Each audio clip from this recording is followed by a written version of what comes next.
प्राचीन समय की बात है। एक समुद्र के किनारे एक गुरु अपना आश्रम बनाकर रहा करते थे। हजारों शिष्य उनसे ज्ञान ग्रहण करने के लिए दूर दूर से उनके पास आकर रहते थे। गुरु का ज्ञान देने का तरीका भी बहुत ही अनूठा था। शुरुआत में वो अपने शिष्यों को उपदेशों के माध्यम से ज्ञान देते थे। उसके बाद वो अपने शिष्यों को उस ज्ञान का अनुसरण करने के लिए कहते थे, उस ज्ञान को अपने व्यावहारिक जीवन में उतारने को कहते थे। एक बार उस आश्रम में एक सम्राट अपने बेटे को लेकर पहुंचा। उस सम्राट ने उस गुरु से प्रार्थना की और कहा कि आप मेरे बेटे को अपने आश्रम में रहने दें और अपने तरीके से उसे ज्ञान दें। उसे इस आश्रम में बिल्कुल भी ऐसा नहीं लगना चाहिए कि वो किसी सम्राट का बेटा है। उसे बिल्कुल साधारण शिष्यों की तरह ही ज्ञान देने की कृपा करें। गुरु ने मुस्कुराते हुए कहा कि सम्राट ज्ञान इसी तरीके से लिया जा सकता है। अगर तुम अपने आप को दूसरों से महान समझोगे तो तुम ज्ञान ग्रहण नहीं कर पाओगे। अगर तुम्हें ज्ञान ग्रहण करना है तो तुम्हें दूसरों की तरह अपने आप को साधारण समझना होगा। यही ज्ञान ग्रहण करने की सबसे पहली सीढ़ी होती है। तुम निश्चिंत रहो, आज से तुम्हारे बेटे की जिम्मेदारी मेरे कंधों पर है। यह कहकर गुरु सम्राट के बेटे को अपने साथ लेकर समुद्र के किनारे टहलने के लिए निकल गए। आश्रम के बाकी सभी बच्चे उस सम्राट को देख रहे थे। सम्राट अपने बेटे को अपने रथ पर बिठाकर लाया था, जिससे सभी बच्चे समझ गए थे कि यह बच्चा सम्राट का बेटा है।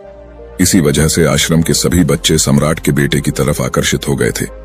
जब गुरु सम्राट के बेटे को लेकर समुद्र पर टहल रहे थे तो सम्राट का बेटा अचानक फूट फूट कर रोने लगा, क्योंकि अभी वो सिर्फ 12 वर्ष का था और 12 वर्ष की आयु में उसके पिता उसे अपने से दूर करके चले गए थे।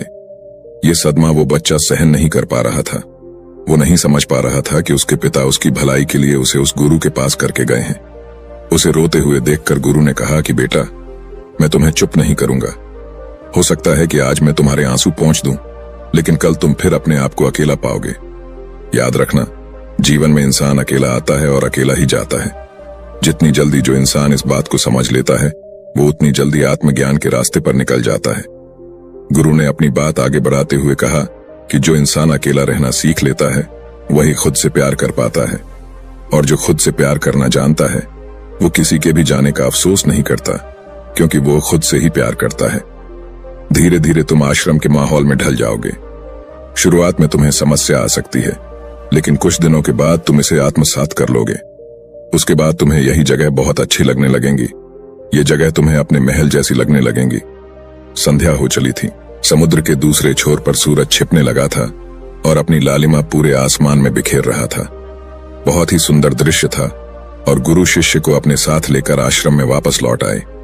उस शिष्य को भी सांत्वना मिली, क्योंकि गुरु की आंखों में एक अभूतपूर्व शांति झलक रही थी। और जब हम किसी एकांतवासी गुरु की आंखों में वो शांति देख लेते हैं तो हमारे हृदय से भी सारा भार हट जाता है। मन एकदम निर्मल हो जाता है।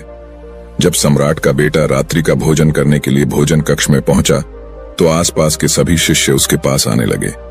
उन सभी को पता था कि यह सम्राट का बेटा है और अगर हम इससे दोस्ती कर लेते हैं तो उससे हमारा बहुत फायदा होने वाला है।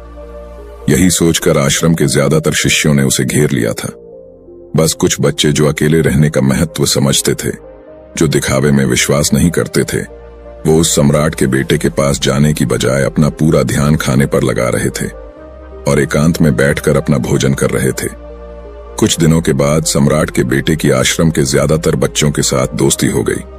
अब वो आश्रम में उन बच्चों के साथ घूमता, उन्हीं के साथ अपना ज्यादातर समय बिताता। आखिरकार वह सम्राट का बेटा था। सुख सुविधाओं में पला हुआ था।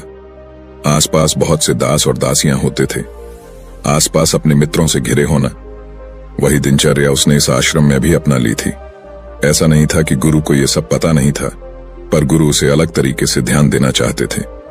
बच्चों को ज्ञान आप उपदेश देकर नहीं दे सकते, उन्हें साक्षात्कार कराना होता है। उसके बाद उन्हें वो बात समझ आती है जो आप समझाना चाहते हैं। गुरु को ये बात पता थी कि अगर मैं इसे बोलकर बताऊंगा तो ये कभी समझ नहीं पाएगा। मुझे ऐसे दिखाना होगा, इसे एहसास कराना होगा कि अकेले रहकर तुम अपनी शक्तियों को जान पाओगे। ये सीख देने के लिए गुरु एक दिन उस शिष्य को अपने साथ एक ऊंची चोटी पर ले गए। चोटी पर पहुंचकर गुरु ने उसे शिष्य से कहा कि अब तुम्हारा ज्ञान पूरा हो चुका है, बस एक आखिरी रात तुम्हें यहां पर बितानी होगी। उसके बाद अगले दिन शाम को मैं तुम्हारे राजमहल में तुमको पहुंचा दूंगा। वो बच्चा तो ये सुनकर बहुत खुश हो गया कि अब मैं वापस अपने राजमहल चला जाऊंगा। फिर से मेरे दास और दासियां, सारी भोग की वस्तु ये मेरे पास होंगी। उस शिष्य ने गुरु से पूछा कि गुरुजी, मुझे आज रात आप यहाँ चोटी पर क्यों रहने को कह रहे हैं? आखिर मुझे कौन सा आखिरी ज्ञान यहाँ से मिलेगा? गुरु ने मुस्कुराते हुए कहा कि यहाँ पर चट्टान के पीछे तुम्हें छिपकर बैठना होगा। यहाँ पर रोज रात को एक बाज आता है। बाज को देखना है, बहुत गौर से देखना है, हर गतिविधि देखनी है, और उस बाज को देखने के बाद अगले दिन अगर तुम उस बाज की खूबियां मुझे बता पाए तो मैं तुम्हें तुम्हारे राजमहल वापस भिजवा दूंगा। और हाँ, सुबह आने से पहले एक बात पर और ध्यान देना है। एक चरवाहा यहाँ पर अपनी बकरियों को चराने के लिए आता है। तुम्हें उन बकरियों की गतिविधियां भी देखनी है। याद रखना, बाज की गतिविधि रात को और बकरियों की गतिविधि सुबह। अगर तुम दोनों की गतिविधि ध्यान से देखकर मुझे बता पाए तो तुम इस आश्रम से हमेशा के लिए आजाद हो जाओगे। तुम्हारा ज्ञान पूरा हो जाएगा। मैं तुम्हारे पिता को कह दूंगा कि यह बच्चा हमारे आश्रम का सबसे ज्ञानी बच्चा है। यह कहकर गुरु अपने आश्रम में वापस लौट आए और वो बच्चा वहीं पर उस चट्टान के पीछे रुका हुआ उस बाज का इंतजार करने लगा। काफी वक्त बीत जाने के बाद वहां पर एक बाज अपने बच्चों के साथ पहुंचा। सम्राट के बेटे ने पूरी रात उस बाज की गतिविधि बहुत ध्यानपूर्वक देखी और सुबह होने के बाद जब चरवाहा वहां पर अपनी बकरियों को लेकर पहुंचा तो उसने एक अभूतपूर्व दृश्य देखा। उसने देखा कि वो बाज बकरी के एक मेमने को अपने पंजों में दबाकर आसमान में चला गया। उसने उस बकरी के बच्चे का शिकार कर लिया था। ये सारा दृश्य देखकर वो बच्चा आश्रम में वापस अपने गुरु के पास पहुंचा। इससे पहले कि गुरु उससे कुछ पूछते, उसने गुरु को प्रणाम करते हुए कहा कि गुरुदेव, आप आश्रम के सभी बच्चों को यहाँ पर बुला लीजिए। मैं सब लोगों को बताना चाहता हूँ कि मैंने क्या देखा। जब आश्रम के सभी बच्चे वहां पर पहुंच गए तो उस सम्राट के बेटे ने कहना शुरू किया कि मैंने अपने जीवन में बहुत से पक्षियों को देखा है, लेकिन बाज उन सभी पक्षियों में से सबसे अद्भुत और सबसे अलग होता है। उदाहरण के लिए एक तोता हम सभी ने देखा है। तोता बोलता तो बहुत है, लेकिन कभी ऊंचा आसमान में नहीं जा पाता। लेकिन एक बाज जो कि हर समय शांत रहता है, वो आकाश को भी छू सकता है। उसमें आकाश को छू लेने का सामर्थ्य होता है। जब भी एक बाज अपने शिकार को निश्चित कर लेता है तो वह उसी शिकार पर अपनी नजरें लगाए रहता है, चाहे वो कितनी भी ऊंचाई पर क्यों ना हो, चाहे कितना भी खतरनाक तूफान क्यों ना आ जाए, लेकिन उसकी नजर हमेशा अपने लक्ष्य पर स्थिर रहती है। आज सुबह जिस बाज को मैंने देखा, उसने हर बकरी को अपना शिकार नहीं बनाया, बल्कि उस बकरी के झुंड में से उसने उस बकरी के मेमने को अपना शिकार बनाया। पहली बात, उस बाज की तरह हमें भी अपना ध्यान अपने एक ही लक्ष्य पर स्थिर रखना चाहिए, चाहे कितनी भी रुकावट क्यों ना आए। हमें अपना लक्ष्य स्पष्ट दिखाई देना चाहिए, पर पूरी एकाग्रता के साथ ध्यान देना चाहिए। तीसरी बात जो मैंने उस बाज से सीखी और जो हम सभी को सीखनी चाहिए, वह यह है कि बाज कभी भी दूसरे पक्षी के साथ नहीं रहता। वो हमेशा आकाश में अकेला रहता है। इससे हमें यह सीख लेनी चाहिए कि हमें कभी भी छोटी सोच वाले लोगों के साथ नहीं रहना चाहिए। आखिरकार हम भी वही बन जाते हैं जिनके साथ हम रहते हैं। इसीलिए या तो महान सोच वालों के साथ रहो या फिर अकेले, क्योंकि जब हम अकेले रहते हैं तभी हम खुद की ताकत और खुद की कमजोरियों को जान पाते हैं। कमजोरियों को जानकर उनको दूर कर सकते हैं और अपनी ताकत को जानकर उसका सही इस्तेमाल कर सकते हैं। लेकिन वो तभी संभव होगा जब हम अकेले रहना सीखेंगे। चौथी सीख जो हमें एक बाज से लेनी चाहिए कि एक बाज हमेशा अपनी सीमाओं से ऊपर रहता है। जब तूफान आता है तो हर एक पक्षी अपने घोंसले की तरफ भागता है, खुद को छुपाने की जगह ढूंढता है, लेकिन बाज ऐसा कुछ भी नहीं करता। वो खुद की सीमाओं को हटाकर बादलों से भी ऊपर जाने का प्रयास करता है। हवाएं उसे धक्का मारती है, पंख उसके भारी हो जाते हैं, पानी और धूल की वजह से कुछ दिखाई नहीं देता, लेकिन वो फिर भी आसमान की तरफ जाता रहता है और अंततः बादलों से भी ऊपर निकल जाता है और वहां तब तक ऊपर जाता रहता है जब तक मौसम ठीक नहीं हो जाता। अपनी सीमाओं को सिर्फ इसलिए हटा पाता है क्योंकि वो समस्या के आने पर उससे घबराता नहीं है। उसे डर कर बचने का प्रयास नहीं करता, बल्कि एक सकारात्मक नजरिए के साथ उसका सामना करता है। जीवन में चाहे कितनी भी रुकावटें क्यों ना आए, हमें उन रुकावटों को हराना चाहिए, न कि उनसे डरकर कहीं छुप कर बैठना चाहिए। बहादुर तो वो लोग होते हैं जो तूफानों से टकरा जाते हैं, कायर तो अपने घर में, अपने घोंसले में, अपनी जगह में आराम से बैठ जाते हैं। पांचवी बात जो हमें एक बाज से सीखनी चाहिए कि बाज कभी भी अपने घोंसले में घास के कोमल तिनके नहीं रखता। जो तिनके कोमल होते जाते हैं वो उन्हें निकालकर फेंकता रहता है। उसी तरह चाहे कितनी भी आरामदायक जिंदगी आपको मिली हो, लेकिन उस आराम से ऊपर उठकर अपने आलस्य को हटाकर जीवन में मेहनत करते रहना चाहिए। जीवन में पसीना बहाना चाहिए, शारीरिक मेहनत करनी चाहिए। अपने घोंसले से कोमल तिनके उठाकर फेंक दो और आज ही अपने आलस्य को हटाकर निकलो। हर दिन अपने आप को चुनौतियां दो। हर दिन मुश्किलों का सामना करो, क्योंकि वही मुश्किलें तुम्हें मजबूत बनाएंगी। जंगल के राजा शेर को भी झुंड बनाकर शिकार करते हुए देखा जा सकता है, लेकिन बाज हमेशा अकेला शिकार करता है, क्योंकि वो जानता है कि झुंड में रहना हौसला तो देती है मगर साहस छीन लेती है। आदमी को हमेशा अकेले ही आगे जाना होता है। यही कारण होता है कि वो जल, थल और नभ सभी जगहों पर अपने शिकार का परचम लहरा सकता है। बाज की उम्र लगभग 70 साल की होती है, लेकिन 40 साल में ही उसका शरीर पुराना हो जाता है। नाखून उसके पैरों में धंसने लगते हैं, पंख उसके शरीर में चिपक जाते हैं, उसकी चोंच खराब हो जाती है, उसका शरीर भारी हो जाता है। ऐसी स्थिति में शिकार करना तो क्या, जीने की भी हालत नहीं रहती उसकी। ऐसे में उसके पास सिर्फ 2 विकल्प होते हैं।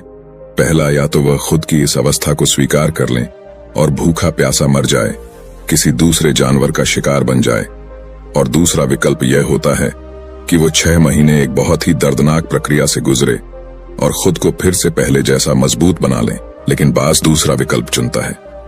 इसके लिए वो खुद को एक बहुत ही ऊंचे चोटी पर ले जाता है, जहां वह पहले अपने सारे पंख खींच खींच कर निकालता है और फिर चट्टान पर पैर मार मार कर अपने पंजे कुतर देता है।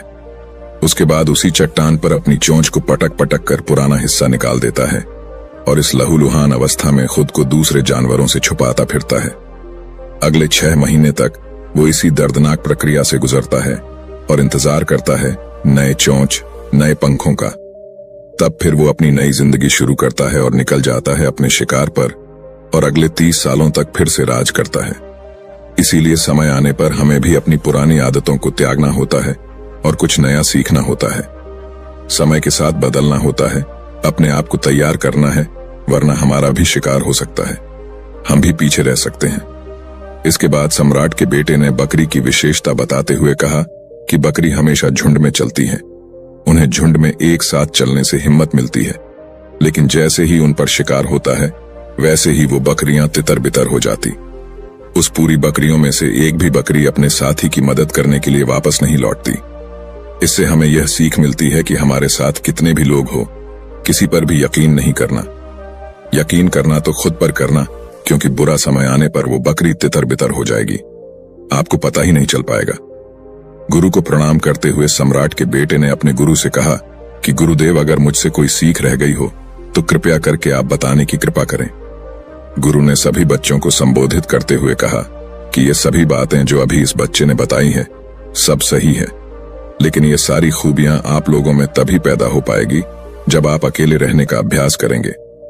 आपने देखा होगा कि बाज कभी भी किसी दूसरे पक्षी के साथ नहीं रहता, ना ही किसी के साथ अपनी दोस्ती बनाता। वो आसमान में अकेला रहता है और अकेला रहने की वजह से वो अपनी ताकत और अपनी कमजोरियों को जान पाता है। इसके बाद गुरु ने अपनी बात खत्म करते हुए कहा कि मैं आज रात इस सम्राट के बेटे को इसके राजमहल में पहुंचाने के लिए जा रहा हूं, क्योंकि इसकी सीख यहां पर पूरी हो गई है।